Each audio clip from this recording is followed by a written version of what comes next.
Yemen's drone used to attack Saudi Arabia is from the CCP. Syria's drones were also given by China. Saudi Arabia's drones are produced there by Changhong, a Chinese manufacturer. What the CCP is doing in the Middle East is exactly the same as in the Russia-Ukraine war. Xi Jinping would say that the United Nations and the United States do not do anything, so he has to do the work, and China is a responsible country, and all disasters are caused by the United States. He will also claim that the drones in Saudi Arabia, Yemen, and Syria are all provided by Americans. After the CCP instigates chaos, they will put it on other countries. The war in the Middle East, Iran, Syria, Yemen, Saudi Arabia, and Iraq will go out of control. The CCP wants to take control of the energy resources in the Middle East in the middle of the wartime, and to change the Middle East oil euro and US dollar settlement into RMB settlement. Saudi Arabia has agreed on the oil RMB settlement.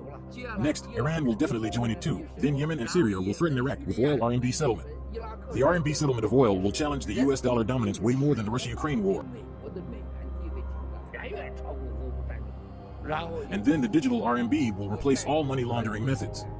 Russian money, oil from the Middle East, and oil from Angola will all be laundered into digital RMB, and the US dollar is over.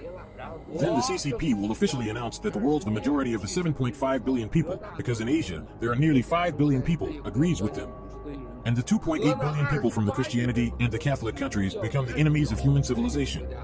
CCP would elected by the world as the most responsible country, then the CCP will reorganize the United Nations. CCP will have the ultimate power.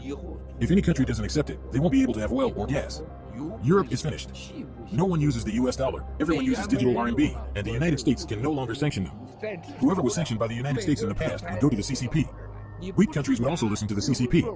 All authoritarian countries would follow this CCP, including the European leaders. Whoever don't want their two-term presidential terms to end and want to continue to be president, CCP can help them too. Don't worry about US sanctions. This is the key issue. CCP's ambition towards Taiwan is for the chips and technology in order to bring down the US technology supply chain.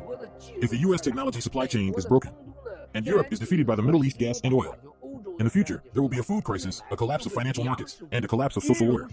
All supply chains would be broken. There would also be a large number of incidents that occurred in the religious world. Going through a series of struggle and even self-denial, the religious world would disappear.